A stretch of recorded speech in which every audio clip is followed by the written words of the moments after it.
Buonasera. Quello che è stato scritto da Alessandra Dino a colloquio con Gaspare Spatuzza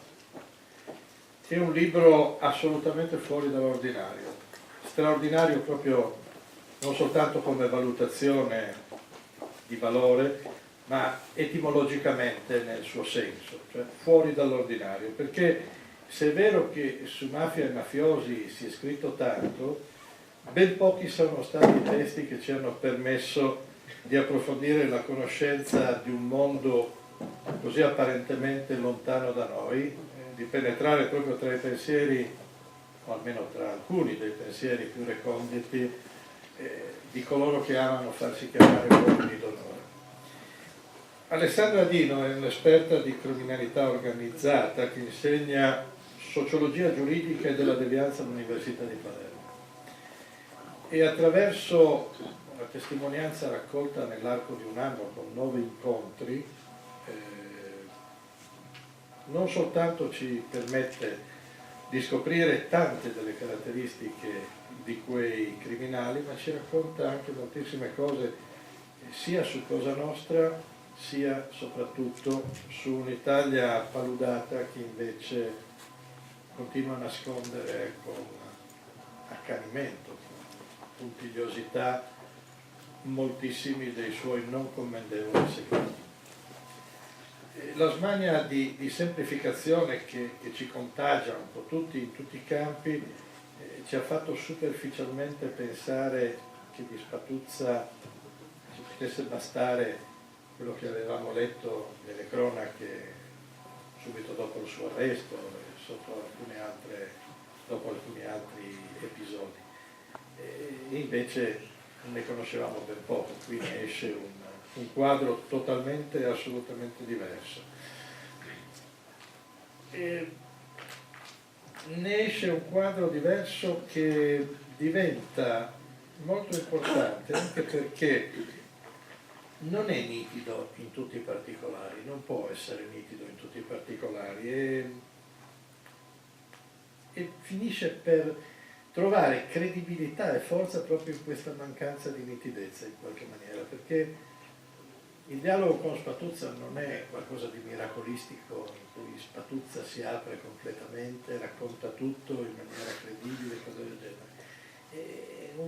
una serie infinita di contraddizioni, di negazioni, di tensioni tra un desiderio e l'altro, tra una paura e l'altra, tra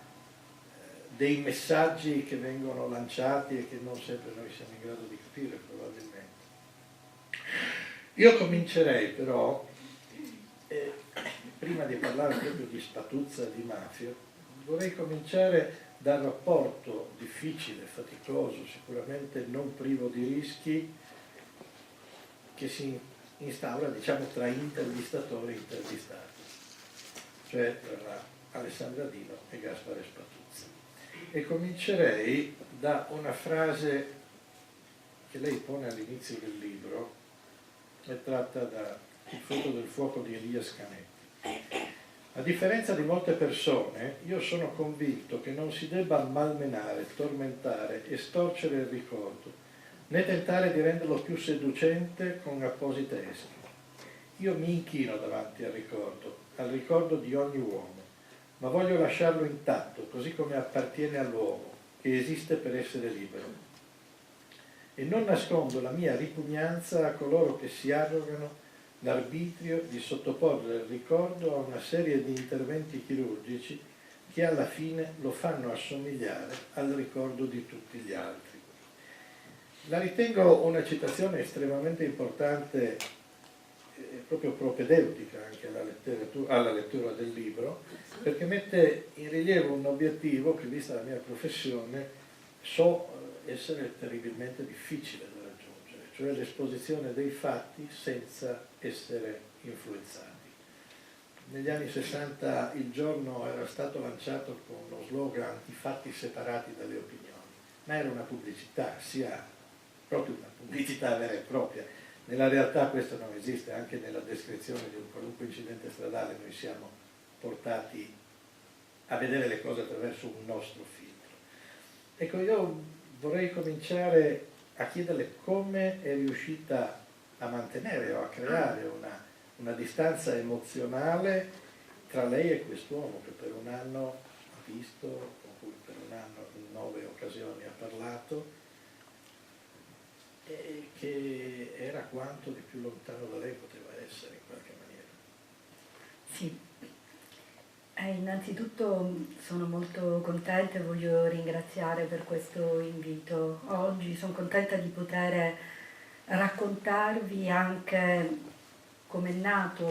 questo libro e come è nato questo incontro. Io ho cercato in qualche modo l'incontro con quest'uomo, che non era un uomo qualunque, è un uomo che è stato presente, partecipe a tutte le stragi dal 92 al 1994, cominciando con l'attentato a Maurizio Costanzo fino ad arrivare al fallito attentato allo Stadio Olimpico, che è da collocare nel gennaio del 1994. È un uomo che, da quello che ha raccontato lui stesso, ha ucciso circa 50 persone, alcune delle quali materialmente, appunto sciogliendole nell'acido, strangolandole con le sue mani. Ricordo la prima domanda che io ho fatto, una delle prime domande che ho fatto a Gaspare Spatuzza quando l'ho incontrato è stata: che cosa ha provato la prima volta che ha sparato a una persona? E lui mi ha risposto: l'ho strangolato con le mie mani, proprio per dare l'idea anche di quella che fosse la modalità e la partecipazione, il modo in cui avvenivano gli omicidi all'interno dell'organizzazione criminale. Per me Gaspare Spatuzza è anche l'uomo che partecipa all'omicidio di padre Puglisi, è uno dei 2 killer, è una delle persone che è coinvolto anche nell'uccisione del figlio di Di Matteo, è nel comando che rapirà il bambino. E Gaspare Spatuzza è un personaggio molto controverso e molto vicino a quella che a mio parere è una delle famiglie più importanti, per quanto forse non così in vista rispetto ad altre più note, di Cosa Nostra, che è la famiglia Graviano. Per me incontrare quest'uomo era qualcosa di molto importante, in quanto ritenevo che attraverso il dialogo e il rapporto che avrei potuto avere con lui avrei potuto aver chiarite una serie di vicende che riguardavano una serie di misteri che purtroppo dall'incontro con Spatuzza non sono stati assolutamente chiariti, ma anche una serie di vicende nelle quali in qualche modo, volutamente o non volutamente, anche la mia biografia si era dipanata. Io sono cresciuta a Palermo nel momento in cui, durante la seconda guerra di mafia, si sparava e i morti si incontravano per strada, anche se appunto si voleva rimanerne fuori. Ho vissuto la violenza di quel periodo e a un certo punto ho sentito l'esigenza ed il bisogno di incontrare quest'uomo anche per guardare in faccia l'individuo che a diverso titolo aveva condizionato la storia del nostro paese, naturalmente non da solo, ma insieme a una serie di altri soggetti, e aveva anche condizionato la mia biografia, la mia storia, pur in una situazione appunto di grande lontananza e di grande estraneità rispetto ai mondi di appartenenza. Quindi nel momento in cui sono andata a incontrare Gaspare Spatuzza conoscevo perfettamente i rischi a cui andavo incontro rispetto a un eventuale possibile coinvolgimento nel rapporto, nella relazione e nella dimensione appunto dell'interazione e dell'emotività. E allora ho cercato nell'incontrarlo di utilizzare quegli strumenti che il mio mestiere in qualche modo mi fornisce e che sono gli strumenti della sociologia qualitativa, dell'etnografia, che consentono in qualche modo di entrare nelle logiche altrui senza però empatizzare, cioè cercare di ricostruire la logica degli altri attraverso le parole della scienza, quindi del rigore e del metodo, ascoltando senza giudicare, ma non empatizzando. Quindi è stata un'operazione molto difficile che da parte mia ha richiesto anche uno sforzo fisico notevole. Infatti questi incontri in carcere erano degli incontri veramente molto faticosi perché naturalmente lui cercava, nel momento in cui ha deciso di incontrarmi, naturalmente aveva una finalità nel volersi raccontare, probabilmente nel voler far conoscere una parte di lui che era la parte migliore, quella che aveva deciso di collaborare con la giustizia, quella che aveva deciso per la conversione, aveva deciso di rinnegare in qualche modo la sua precedenza e appartenenza. E dunque il problema, da parte mia la difficoltà è stata proprio quella, da una parte, di ascoltare le sue parole e quindi non tradire, come dice Canetti, il ricordo, anche se questo ricordo è ripugnante, e quindi avere il coraggio di ragionare come ragionava lui, senza giudicare, però contemporaneamente senza sovrappormi e senza giustificare questa logica. Dicevo, il processo è stato un processo molto lento e molto faticoso perché l'incontro, io sono stata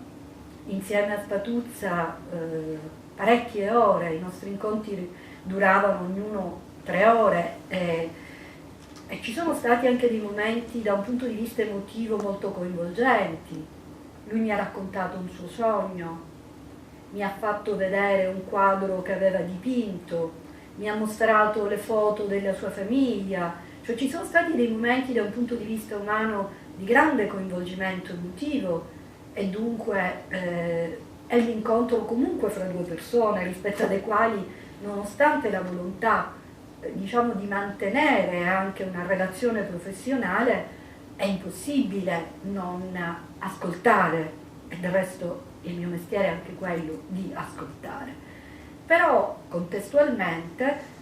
quello che ho cercato di fare nel restituire il racconto di Spatuzza è stato quello di epurarlo per quello che era possibile di questi elementi che potevano essere da un certo punto di vista troppo coinvolti e troppo emotivamente coinvolti da una parte e dall'altra spostati sul versante della valutazione, cioè è convertito o non è convertito, dice la verità o sta mentendo. Tutto questo è fuori dal tipo di analisi che io ho fatto, tant'è vero che appunto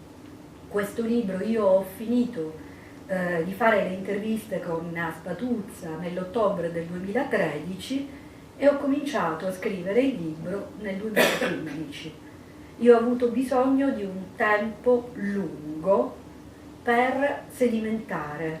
per allontanare per quello che era possibile questo dato comunque di coinvolgimento, che è un coinvolgimento forte, perché è anche un coinvolgimento È un coinvolgimento che da una parte può essere un coinvolgimento, diciamo, in positivo rispetto alla persona. Quindi io non volevo né fare la geografia di Gaspare Spatuzza,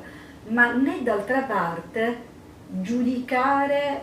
e pormi in una situazione appunto di giudizio. Io volevo capire, volevo comprendere come è stato possibile vivere all'interno di Cosa Nostra, compiere ciò che lui aveva compiuto senza il minimo senso di colpa, fin tanto che vi era stato dentro, cioè come è possibile la banalità del male, come il male entra nel quotidiano e diventa normale. Per fare questo dovevo mettere da parte il giudizio, perché altrimenti non avrei potuto capire, avrei soltanto potuto liquidare la vicenda dicendo sono malati, sono pazzi, ragionano in maniera diversa. Invece io avevo incontrato anche altri collaboratori di giustizia, anche alcune donne, e ogni volta, e con Spatuzza è stata la stessa cosa, l'elemento più destabilizzante nell'incontrare queste persone è la loro assoluta normalità.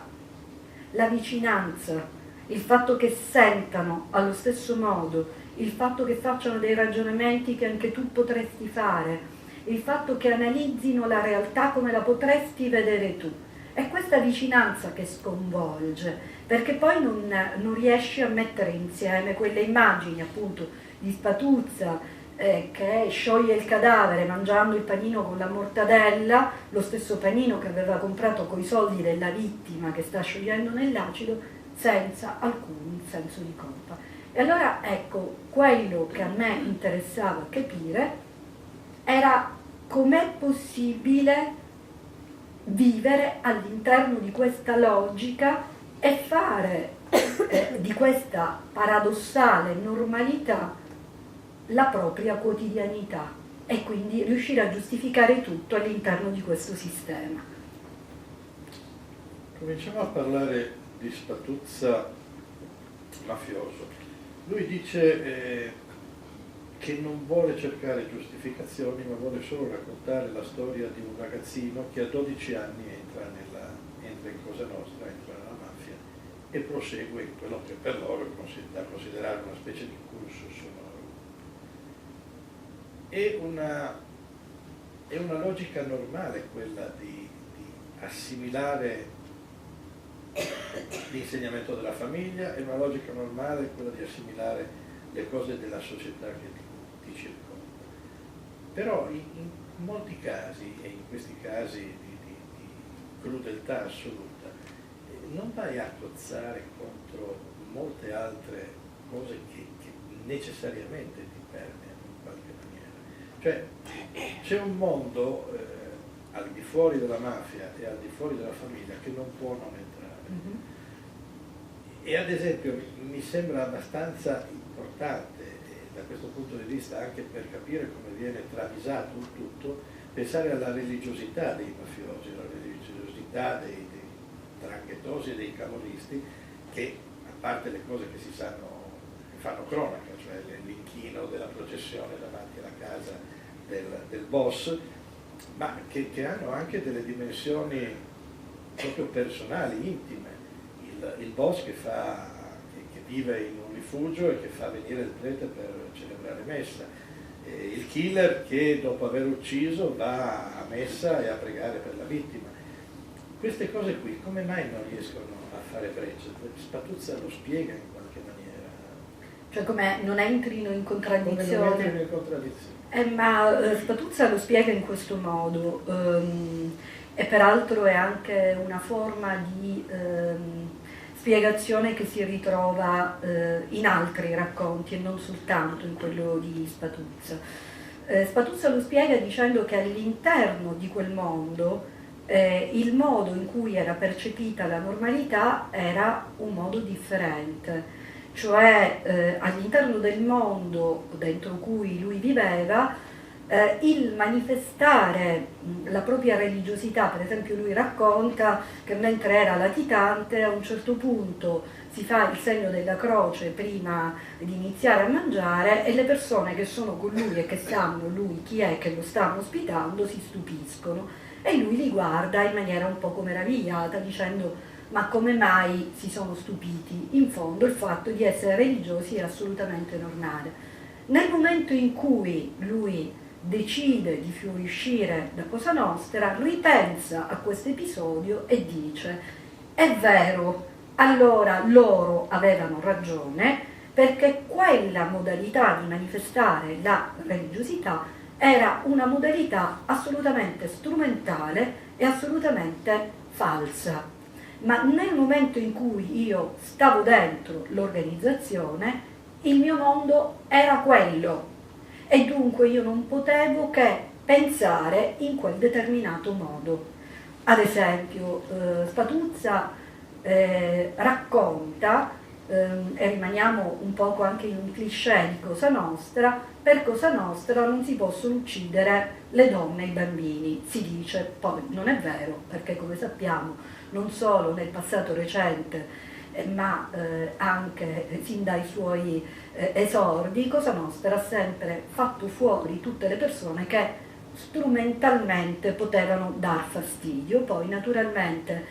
per mantenere una rispettabilità doveva darsi delle regole, ma queste regole erano regole assolutamente strumentali. Spatuzza racconta che un giorno per sbaglio dovevano uccidere un uomo e uccidono anche la donna che era insieme a lui e gli altri membri di questo comando in qualche modo si pongono il problema dell'uccisione di questa donna e lui risponde: non ti preoccupare, perché se era con lui vuol dire che anche lei aveva le sue colpe. Quindi questo cosa significa? Esistono le regole, ma le regole, la regola più seria è la legge del più forte e dell'interesse di Cosa Nostra. Esistono delle modalità di comportamento, ma queste modalità di comportamento funzionano e vanno bene analizzate all'interno di quella logica. Dunque, fin tanto che io sto dentro, ci sono delle cose che funzionano e che si spiegano e che hanno una determinata logica. All'interno di questa logica però ci possono essere di volta in volta degli elementi che possono mettere in discussione l'assetto e il sistema di regole. In particolare Spatuzza, ad esempio, racconta che quando nel 92, dopo le stragi di Capaci e di Via D'Amelio, si decide di esportare, e questo accade immediatamente dopo, nel 93, le stragi sul continente, quindi di cambiare, lui dice, dalla modalità mafiosa a una modalità terroristica negli strumenti e nelle finalità. E quindi quando si decide di mettere la bomba in via dei Georgofili o in via Palestro a Milano, e coinvolgendo pure dei civili e coinvolgendo delle persone che non erano considerabili dei nemici di Cosa Nostra, lui va a parlare con Giuseppe Graviano e, nonostante appunto fosse l'uomo che non aveva certo difficoltà ad uccidere, va da Giuseppe Graviano dicendo: questi morti non ci appartengono. Se noi uccidiamo Falcone e Borsellino, bene, ma i morti di via dei Georgofili e i morti di via Palestro non ci appartengono. E allora capite bene che è un problema proprio di logiche, cioè di entrare all'interno di una determinata logica dentro cui alcune cose trovano una giustificazione, altre invece non ce l'hanno, oppure hanno bisogno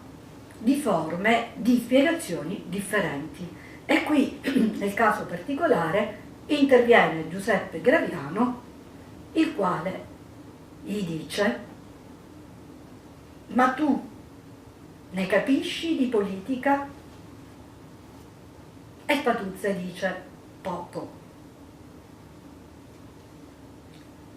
Dobbiamo portarci dietro alcuni morti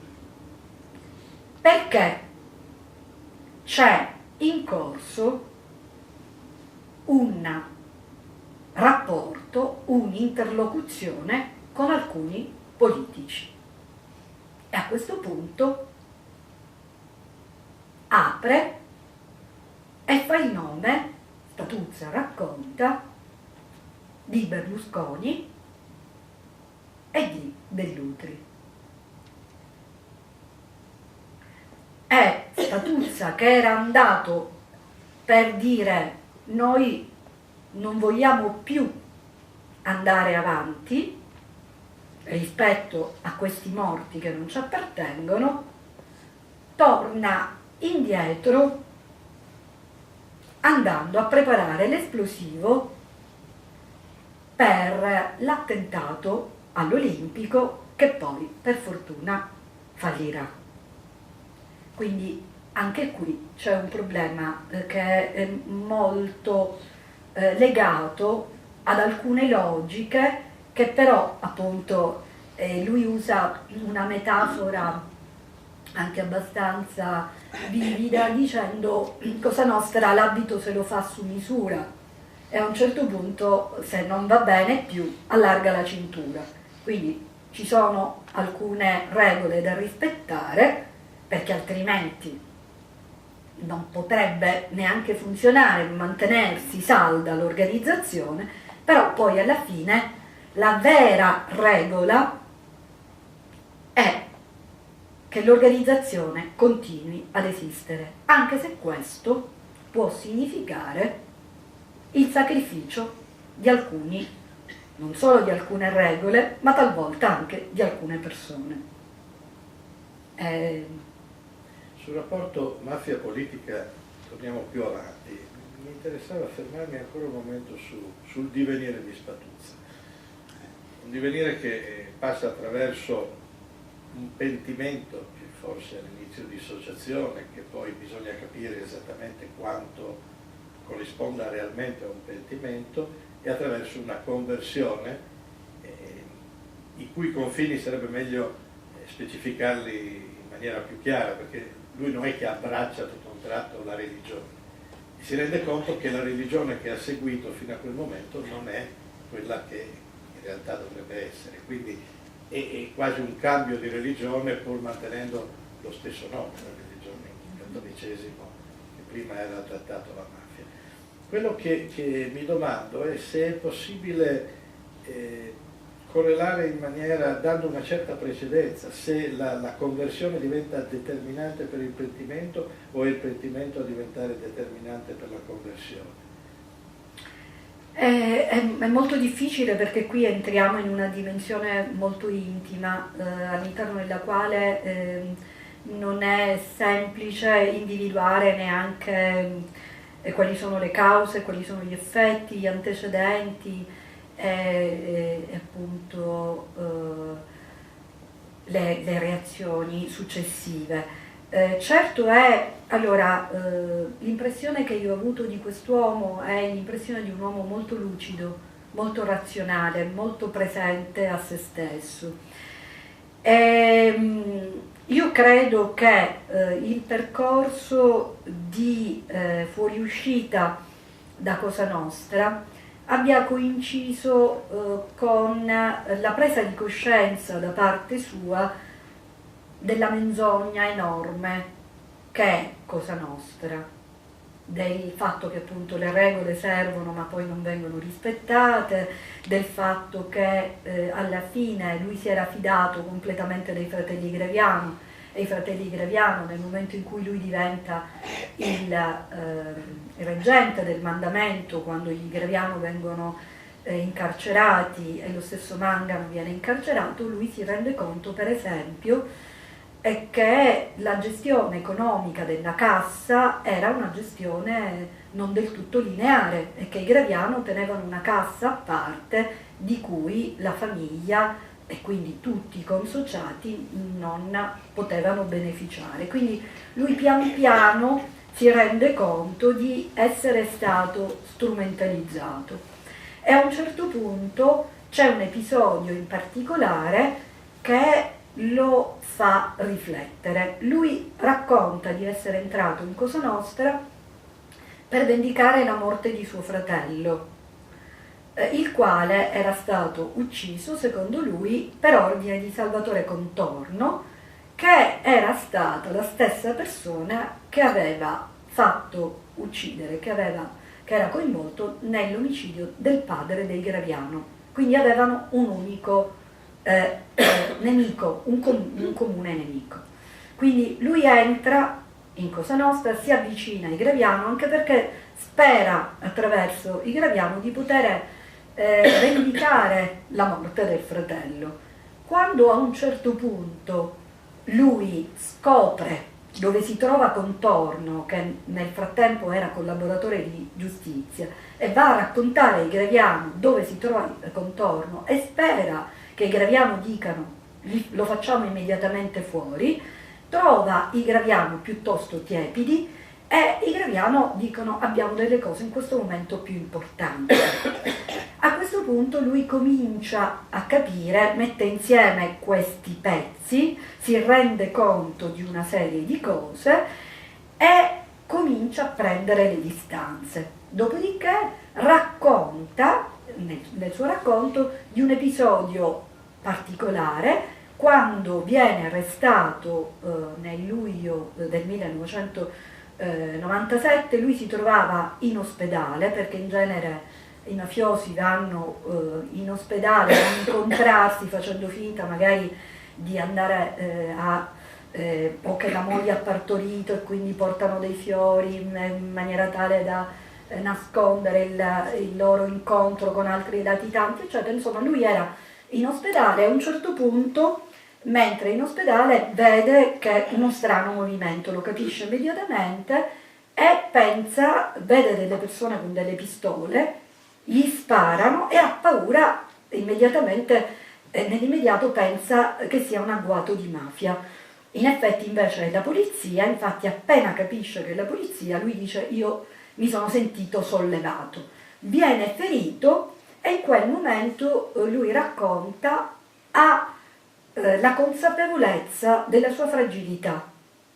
e racconta che è stata proprio la paura della morte ad avergli fatto capire e ad avere messo in moto questo percorso di collaborazione con la giustizia. Tant'è vero che lui viene arrestato nel 1997 e già nel 1998 ha un primo colloquio con Piero Grasso e Pierluigi Vigna, in cui, pur non volendo firmare il verbale, quindi queste sue dichiarazioni non avranno nessun valore probatorio, lui però racconta delle cose molto importanti, anche sulla strage di Via D'Amelio,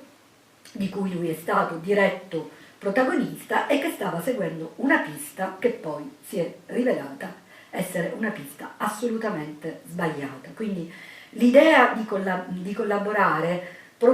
se io dovessi però esprimere, diciamo, un'impressione molto personale, che quindi non è assolutamente considerabile il frutto di un'analisi scientifica, ma un'impressione mia personale, l'idea della collaborazione per le ragioni più varie.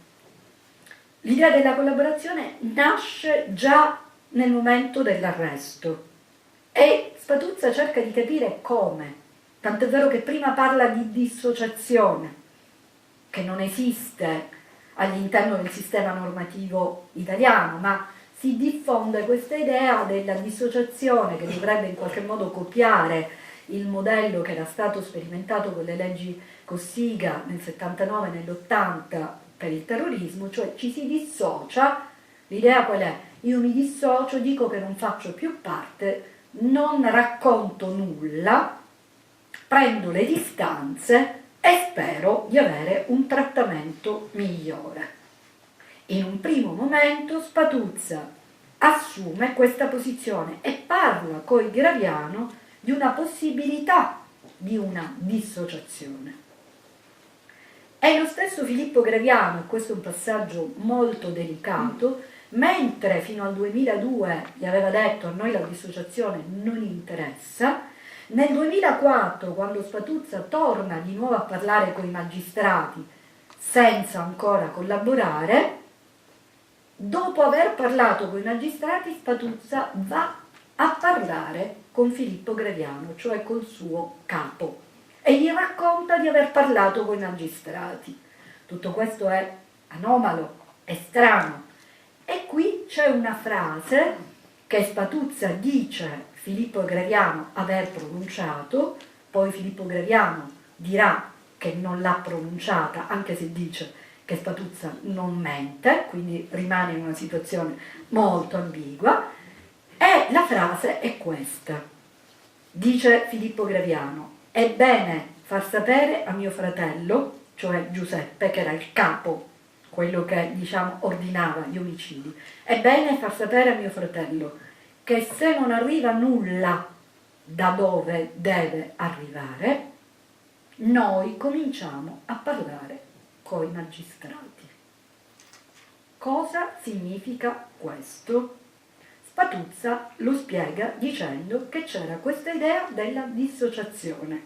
cioè un'idea non di collaborazione piena, quindi io racconto tutto quello che so, ma un'idea nella quale, che sarebbe dovuta servire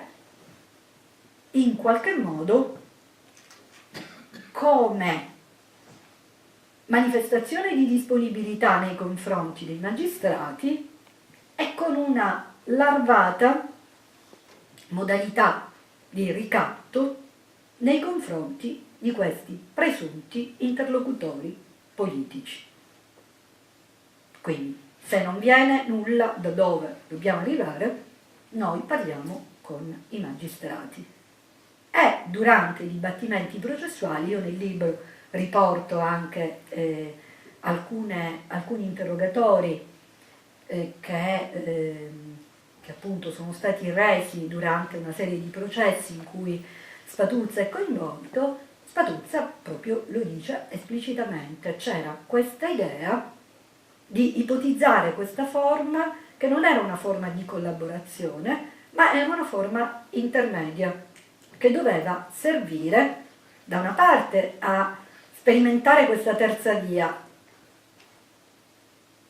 come appunto all'epoca del terrorismo, né con lo Stato né con le Brigate Rosse,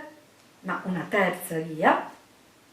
e contestualmente doveva continuare a mantenere aperta un'interlocuzione con il mondo politico. Naturalmente questa è la verità di Spatuzza. In quel lungo elenco di omicidi, delitti e stragi, Spatuzza è sempre presente, con ruoli di primo o di secondo piano, ma è sempre presente, compreso Capaci e compreso Via D'Amelio. E in un mondo fatto di mezze frasi, di allusioni, di messaggi cifrati, comunque lui parla e comunque riesce a sconvolgere il quadro delle indagini in maniera totale. In pratica fa buttare via 13 anni di indagini, mettendo in luce tutta una serie di depistaggi, di superficialità, di errori, fatti soprattutto dal questore Lambanvera e dal suo gruppo di indagine, e fa riaprire i processi. Si erano stati già fatti il Borsellino 1, il Borsellino bis, il Borsellino ter, si arriva al Borsellino quater, grazie anche all'impegno decisivo di Roberto Scarpinato per far aprire le indagini. Vengono addirittura sospese, se non ricordo male, 8 sentenze definitive dalla 7 ergastoli, sì, 11, sì. Dalla Corte d'Appello di Catania, e ci si trova in una situazione in cui tutto quello che sembrava essere assodato viene rimesso in discussione, ci si domanda quasi quasi se quello che Spatuzza racconta metta in crisi, screditi, faccia più male alla mafia o più male allo Stato, in definitiva? Lo so, questa è una bella domanda. Una delle ragioni per cui appunto da parte mia c'era questo grande interesse, questa grande curiosità nell'incontrare Spatuzza, ho provato per 2 volte a chiedere l'autorizzazione perché non è stata una cosa assolutamente facile, era anche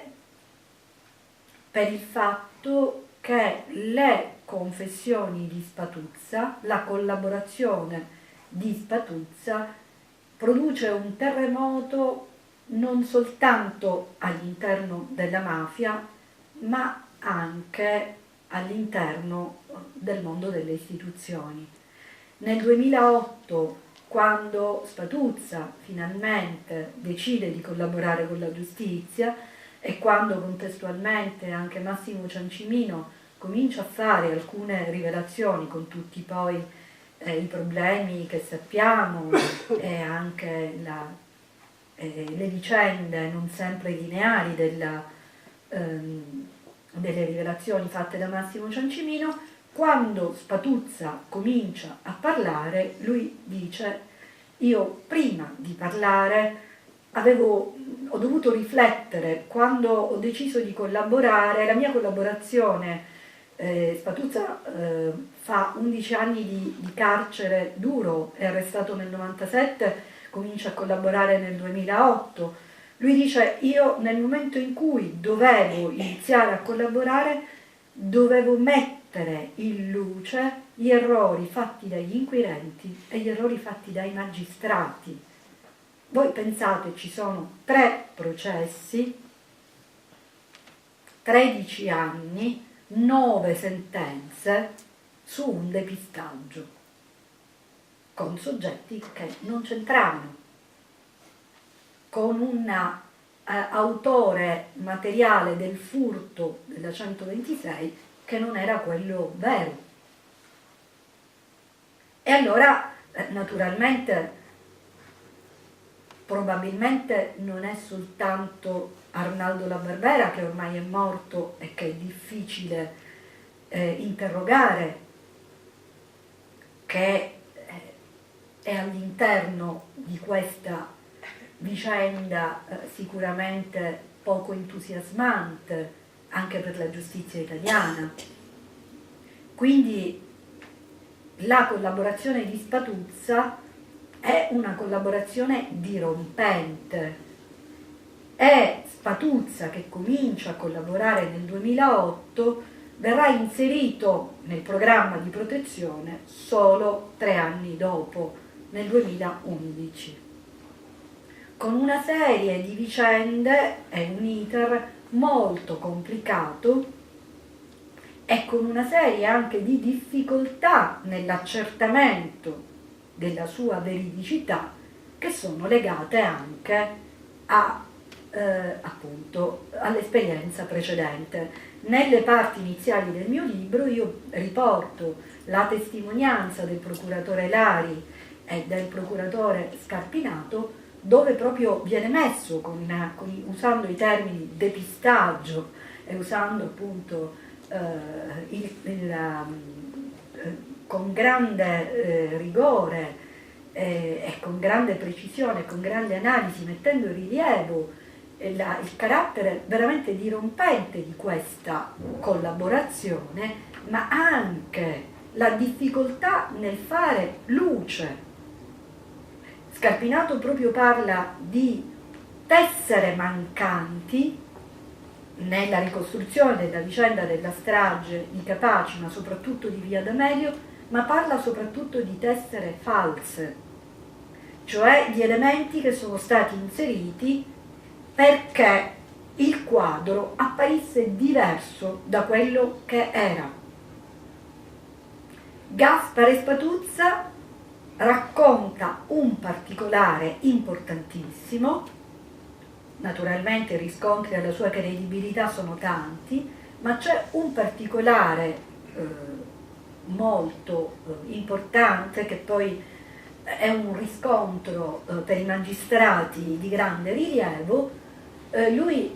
racconta come ha rubato la 126 con la quale poi che è stata poi riempita di esplosivo, forse non solo quella, durante la strage di Via D'Amelio, e racconta un particolare che nessuno mai aveva raccontato, di cui erano a conoscenza soltanto lui e Giuseppe Greviano.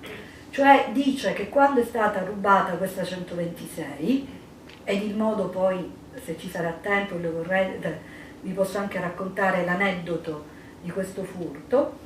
quando è stata rubata la 126 lui si accorge guidandola che questa 126, che è una 126 vecchia, un vecchio modello, ha i freni che non funzionano. Allora la porta dal meccanico e fa sostituire le ganasce dei freni. E quando racconta, quando appunto parla e si attribuisce la paternità di questo furto, racconta questo particolare.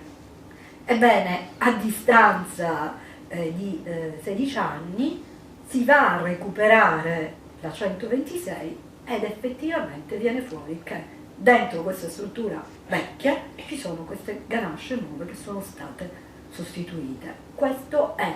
un elemento, diciamo un aneddoto, ma un elemento riscontro probatorio molto forte a sostegno della sua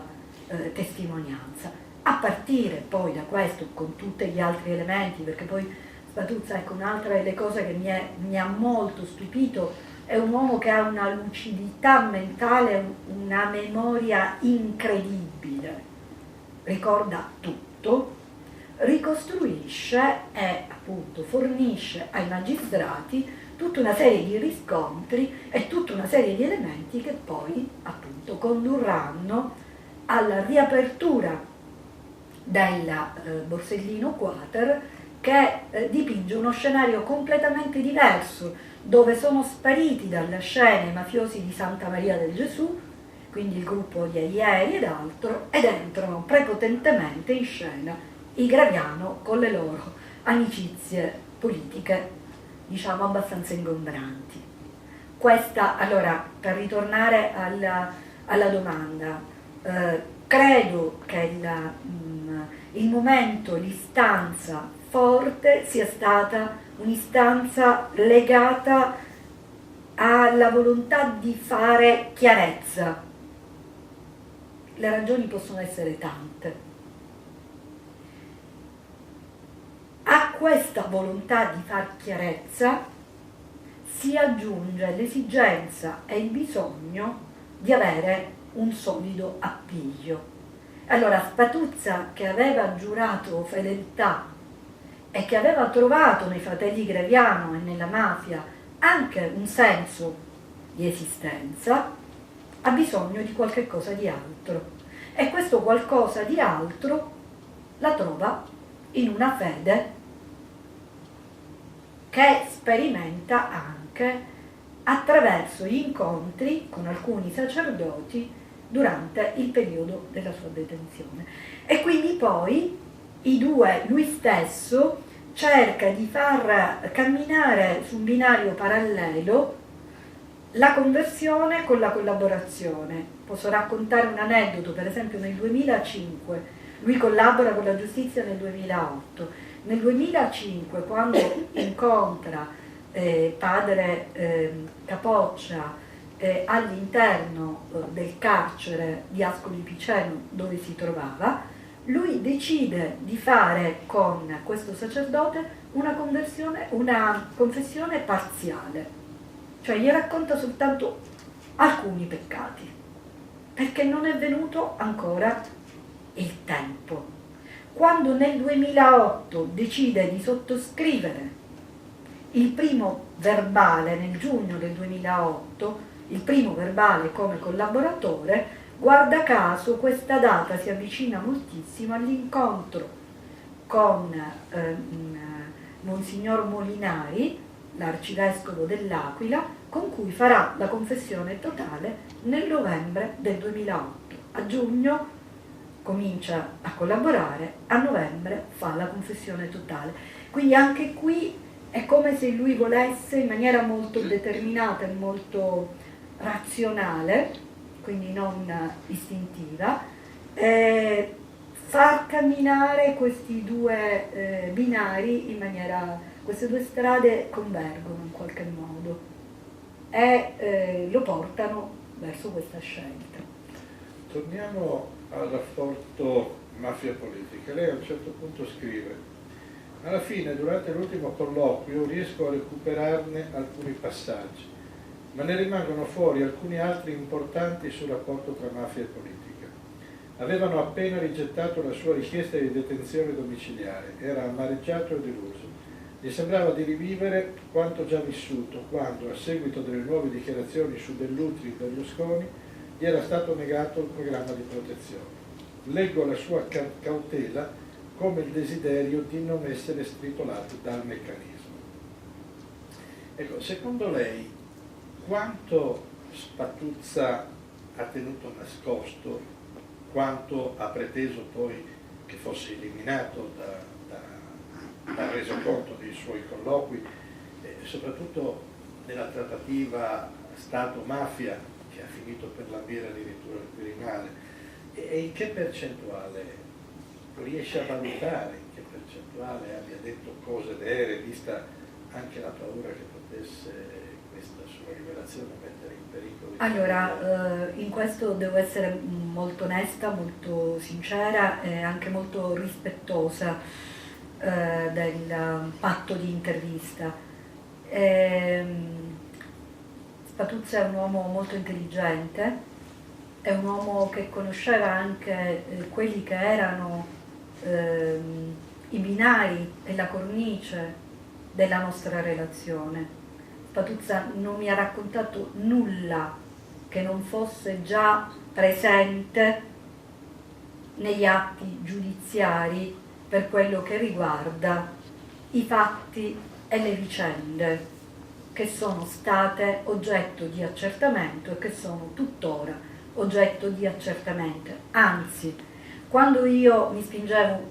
un poco oltre, cercando di forzare, mi diceva: mi hanno detto che con lei posso parlare solo di sociologia, e mi bloccava e non mi faceva andare avanti. Quello che lui non ha voluto che entrasse nella nostra intervista riguardava soprattutto un ambito più di valutazione, di opinioni, di ricostruzioni di scenario che appunto esulano dal dato processuale vero e proprio e che entrano in una dimensione differente sulla quale appunto si discute di punti di vista, di opinioni che naturalmente hanno un peso diverso a seconda del ruolo che ciascuno gioca, ma che rientrano in un ambito diciamo delle opinioni personali. Da questo punto di vista c'è stata una relazione molto attenta e molto corretta sia da parte mia che da parte sua nel non travalicare quelli che erano gli ambiti del dicibile, e oltretutto tutti i materiali che io ho raccolto prima di pubblicarli io li ho mandati in procura a Caltanissetta, a Palermo e a Firenze perché fossero prima sottoposti alla valutazione, perché se per caso lui avesse potuto dire qualche cosa che probatoriamente aveva una qualche valenza, doveva appunto essere prima valutata dalle procure. Dunque, ecco, su questo ambito non posso dire di più. Lui però a un certo punto, almeno implicitamente, dice che l'accordo Stato-mafia c'era, perché dice anche che il primo a tradire l'accordo è stato Brusca e quindi la mafia, che quindi lo Stato aveva tutti i diritti di cambiare le regole del gioco. Sì, ma infatti questo non lo rinnega, lui lo dice, lui dice che, addirittura dice che i Greviano hanno ancora un jolly che si possono giocare, e questo jolly che si possono giocare sono le loro conoscenze, sono i loro soldi, sono le loro relazioni. Questo lui lo dice, non lo dice a me, l'ho detto anche durante i processi in maniera molto esplicita e molto chiara. E ha parlato di un accordo, ha parlato del fatto che questo accordo va oltre il periodo che appunto normalmente si ritiene sia il periodo che lo riguarda, cioè il periodo delle stragi, ma si protrae perlomeno, lui dice, fino al 2004 e poi continua.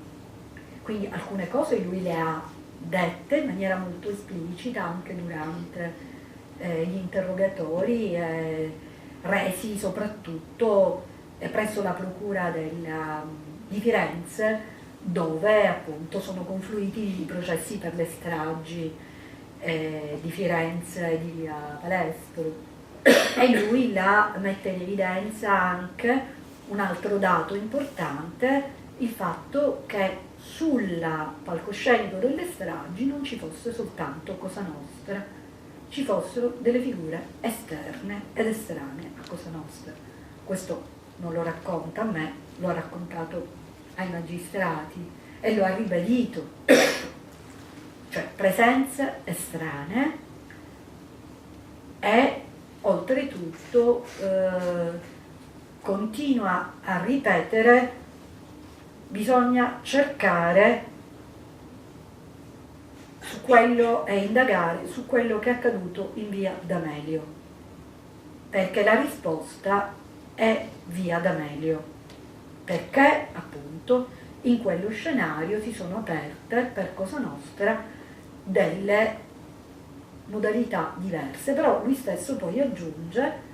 la verità però fa ancora paura. Che la verità faccia paura credo sia un dato di fatto. Stamattina, anche per immergermi un momento di più nel clima di quello che avremmo parlato questa sera, mi sono riletto la lettera che Scantinato aveva scritto in occasione di uno degli anniversari della morte di Borsellino, aveva scritto a Borsellino, nella quale diceva moltissime cose di grande pregio, di grande penetratività, ma invitava anche molti politici, molti personaggi di primo piano a non intervenire più in queste cose, a lasciare libero, essere sepolcri imbiancati. Lei ha vissuto la sua biografia, diceva prima, è stata cambiata dalla mafia. È cambiato qualcosa? Ai ai, che domanda. Sì, è cambiato molto. È cambiato molto.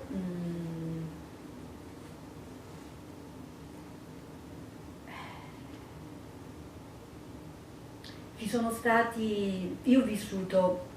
un periodo difficile e violento. Poi sono rientrata a Palermo nel momento, dopo essermi allontanata per parecchi anni, nel momento, diciamo, della ricostruzione, nel periodo successivo alle stragi, quando c'era anche una volontà di partecipare come società civile, di farsi sentire, di cambiare, di modificare, la nascita delle associazioni, per esempio il Comitato dei Lenzuoli, l'Associazione Donne contro la Mafia, il Comitato Antimafia negli anni '80. Palermo era una fucina, un fermento di attività, di iniziative. Palermo era stata mortificata, però all'interno di questa città nascevano una serie di iniziative e una serie di attività, e si manifestava anche in maniera molto plateale e molto visibile la volontà di cambiare. Io voglio ricordare un racconto dello stesso Spatuzza, che subito dopo l'omicidio di padre Puglisi c'è una manifestazione a Brancaccio, dove nel quartiere di Brancaccio le persone mettono fuori i lenzuoli in segno naturalmente di solidarietà e di vicinanza e in segno di disappunto e di lontananza nei confronti della mafia. E allora Graviano chiama Spatuzza e gli dice: vai a vedere chi ha messo fuori i lenzuoli e poi torni e me lo dici. Lui va, torna e gli dice: sono troppi, è inutile che ti do la lista. E lì lui capisce che cominciavano a perdere terreno all'interno del loro stesso quartiere. Questo periodo purtroppo lo abbiamo alle spalle. Oggi Palermo sicuramente è una città apparentemente meno violenta, è una città nella quale appunto è difficile, come capitava negli anni '80, vedere immediatamente, rendersi conto immediatamente della presenza della violenza che spara, della violenza omicida, ma è una città che per tante cose non ha neanche più quello slancio e quella volontà di cambiamento che era presente, che è stata presente dalla metà degli anni 90 fino appunto ai primi anni 2000. Poi c'è stato un periodo, la chiusura del processo Andreotti e il modo in cui si è chiuso il processo Andreotti ha dato anche, diciamo, un colpo alla possibilità concreta del cambiamento. Oggi Palermo apparentemente è una città nella quale si respira un'aria diversa, ma di fatto nel concreto le cose non sono granché cambiate. La presenza della mafia nei quartieri c'è, è una mafia diversa, probabilmente in questo momento in crisi di leadership, ma è una mafia che grazie anche ad alcune strategie, il passaggio attraverso la leadership di Provenzano e poi quella di Matteo Messina Denaro, ha capito che è meglio lavorare attraverso e puntare al settore economico e puntare all'ambito e indirizzare i propri interessi nell'ambito finanziario piuttosto che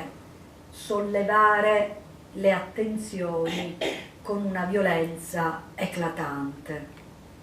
Palermo oggi è una città che, per quello che io vivo quotidianamente, è una città nella quale è difficile riuscire a distinguere il bene dal male e in cui purtroppo oggi dobbiamo fare i conti con un'antimafia inquinata e con una difficoltà da parte delle tante persone per bene, delle tante persone che vorrebbero effettivamente continuare in quell'impegno nel trovare dei referenti concreti e reali. Cioè abbiamo visto crollare alcune delle icone dell'antimafia, a cominciare dagli industriali che si spacciavano per rinnovatori e per appunto soggetti indirizzati a rinnovamento interno, continuando con alcuni giornalisti fino ad arrivare, ahimè, anche ad alcuni magistrati che hanno, le indagini poi dimostreranno come stanno le cose, ma in questo momento noi siamo di fronte per esempio a una gestione dei beni confiscati quantomeno discutibile, e questo certo non fa bene né a Palermo né all'antimafia né a coloro che hanno creduto e e che si sono impegnati nello sforzo di trasformazione. Cioè, purtroppo io vedo una città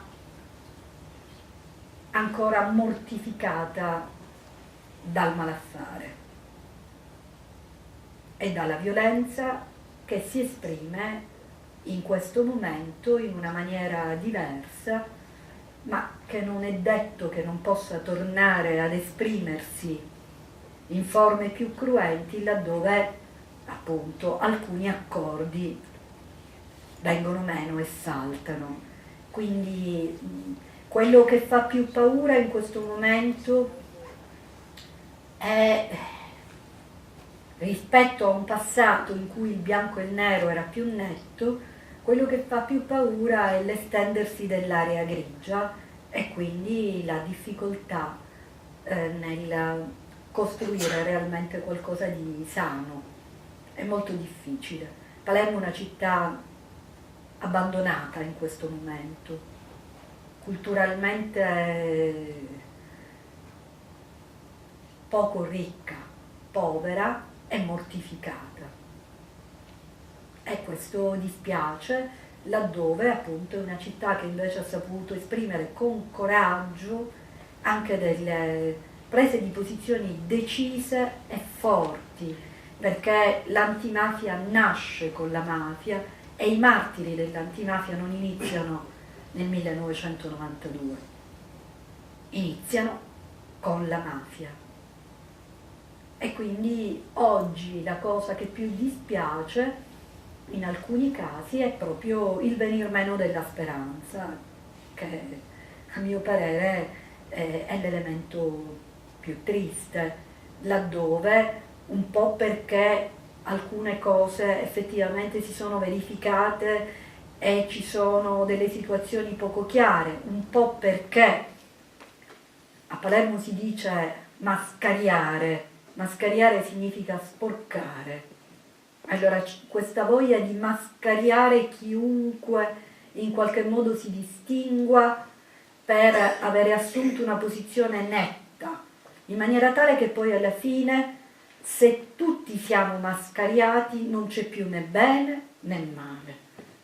E allora quello che sta accadendo oggi a Palermo è un po' questo: infanghiamo tutti, in maniera tale che poi alla fine si ricomincia da zero. E non è un clima, diciamo, molto favorevole e molto, molto positivo. Il fatto, al di là di Palermo, aprendo un poco uno scenario più ampio, ora io non voglio essere neanche eccessivamente pessimista, però il fatto che si faccia questa gran fatica nel riuscire ad arrivare a delle verità sulle stragi dà un po' l'idea della situazione estremamente intricata dentro cui ci muoviamo. Il fatto che soltanto nel 2008, cioè quando parla Spatuzza e quando parla Ciancimino, alcuni politici ricordino del fatto che si parlava di trattativa, del fatto che c'era stata questa interlocuzione, e quindi del fatto che c'era stato il tentativo di valutare la possibilità di un'apertura o comunque un'interlocuzione per le finalità più diverse, ognuno poi naturalmente ha la sua versione dei fatti, e il fatto che soltanto dopo che Spatuzza e Ciancimino fanno alcuni nomi, alcuni politici ricordino ed alcuni politici si accusino fra di loro di mentire, Mancino e Martelli, dà l'idea della posta in gioco, dà l'idea della difficoltà. Io avevo in animo di fare un'altra domanda come ultima prima di lasciare spazio a voi per le domande, però vista la sua risposta perde molto di senso quello che volevo fare. La difficoltà di impossibilità, più che la difficoltà di arrivare a soluzioni per le stragi da Portella delle Ginestre in poi, non ci si è mai arrivati in definitiva. In tutta la storia dello stragismo italiano si è arrivati al massimo, al primo gradino, non si è mai riusciti ad andare avanti. Implica due difficoltà. La prima è quella di ordine politico, della volontà da parte delle istituzioni di aggredire davvero la malavita organizzata, di cercare davvero di eliminarla dalla scena sociale italiana. La seconda è quella di comprendere i suoi meccanismi per poterla aggredire in realtà. Secondo lei questo suo lavoro aiuta a capire dei meccanismi che fino adesso erano rimasti nascosti, travisati? Secondo me, dico subito che secondo me alcune cose ne escono del tutto nuove e quindi sono di grande aiuto, ma vorrei capire, io lo vedo da centinaia di chilometri di distanza, anche se mafia e 'ndrangheta cominciano a porre le basi anche qui al nord, ma comunque rimangono sempre delle cose che per noi sono istintivamente lontane. Secondo lei questi dialoghi con Spatuzza illuminano certi meccanismi mafiosi che fino adesso erano rimasti nascosti? Allora, mi trovo un po' in difficoltà nel dover giudicare il mio lavoro. Ribalto in qualche modo la domanda e desidero anche aggiungere a questa dimensione anche un po' scura, ambigua, poco trasparente, che viene fuori dal mio libro e che è venuta fuori anche un po' dalle cose che ho detto finora. Vorrei aggiungere anche un elemento di speranza, nel senso che io credo profondamente nel lavoro che faccio, lo faccio con passione, lo faccio con un impegno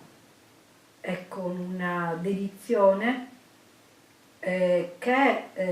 unisce alla passione intellettuale anche la passione civile. So che quando scrivo un libro la passione civile la devo mettere da parte, però nel momento in cui scelgo l'argomento di cui occuparmi,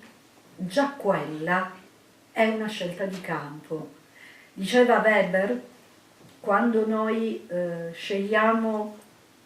che cosa studiare e che metodo utilizzare, non facciamo scienza. Noi, è come se ci fosse un politeismo, quindi se io scelgo di essere cattolico o di essere buddista, non scelgo scientificamente, scelgo rispetto a una passione intellettuale. Dopodiché, nel momento in cui ho scelto, devo utilizzare il metodo in maniera oggettiva, anche se dimostrerò delle cose che non mi piace dover dimostrare. Allora,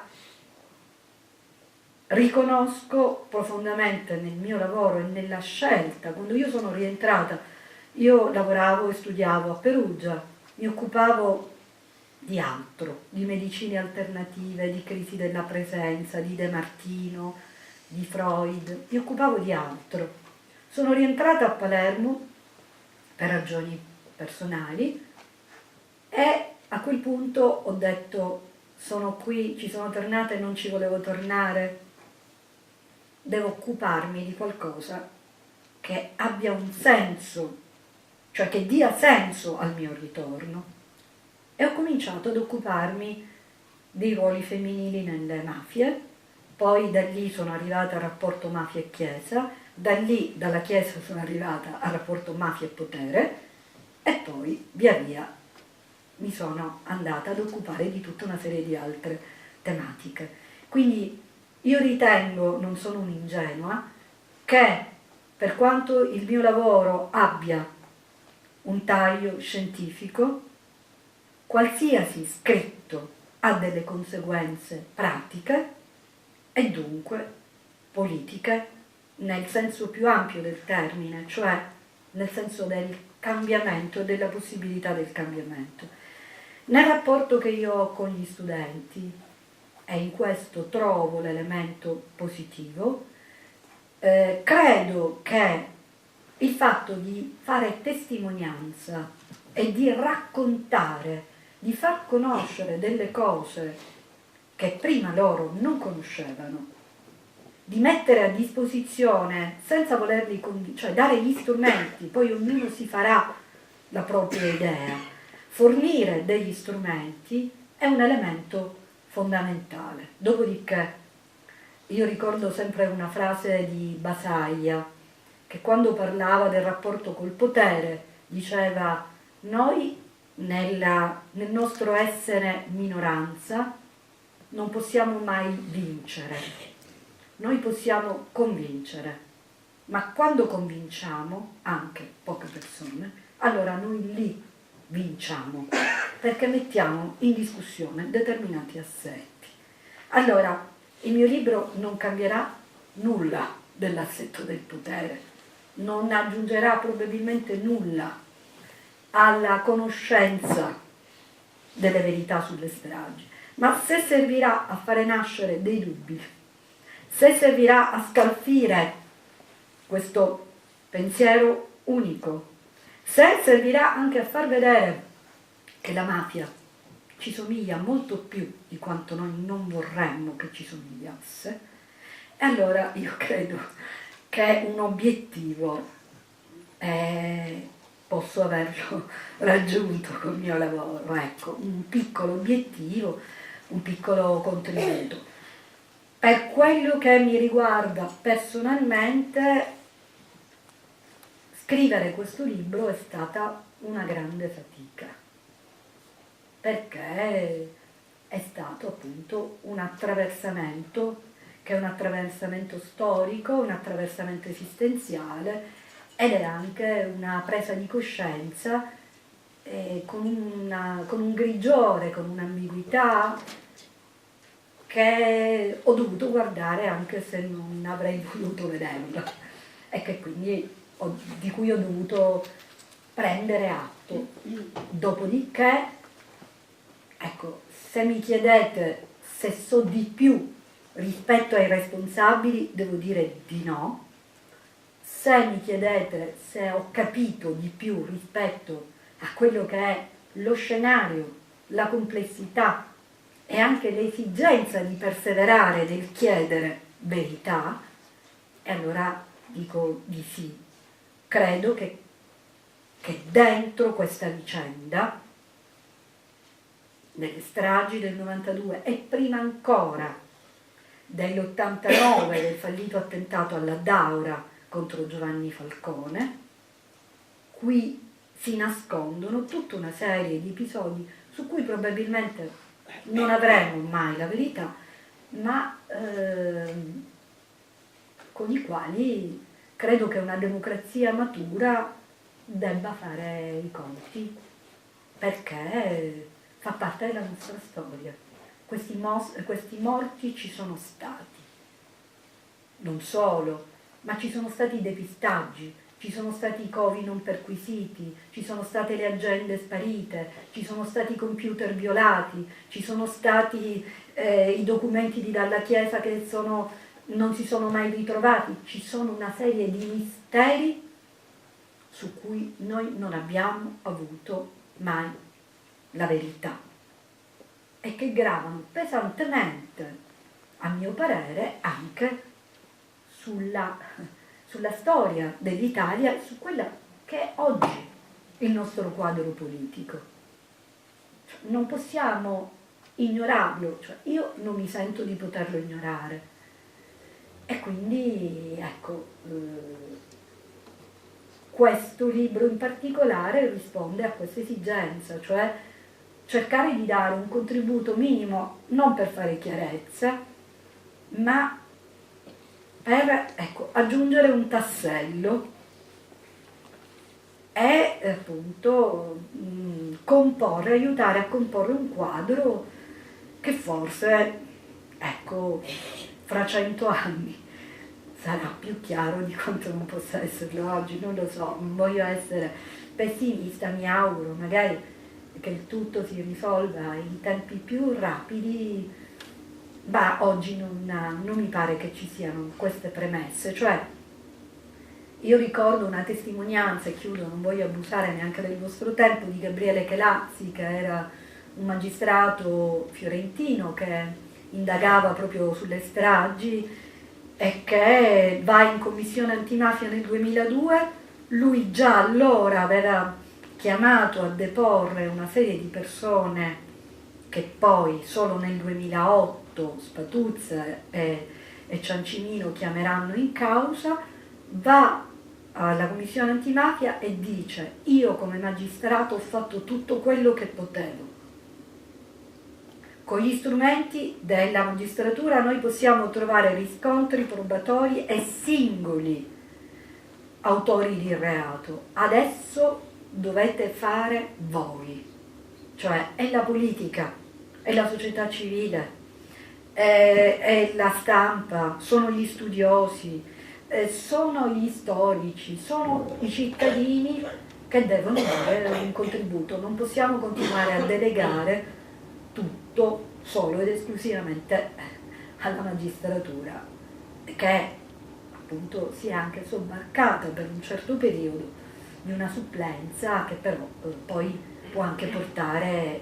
a delle derive che non sono neanche auspicabili, ecco, all'interno di un assetto democratico. Quindi credo che sia responsabilità di ciascuno di noi. Probabilmente io l'ho sentito in maniera particolare perché appunto tutto questo ha incrociato anche la mia vita, ma credo che sia, ecco, la vita di Spatuzza e diciamo anche la modalità secondo cui si svolge questa sua scelta, a me è sembrata una bella metafora della storia d'Italia di questi ultimi 20 anni. Ecco. Questo è un po'. È più o meno quello che diceva Borsellino quando spiegava che se soltanto saranno la magistratura e le forze dell'ordine a combattere la mafia, la battaglia non sarà mai vinta. Prego, a voi.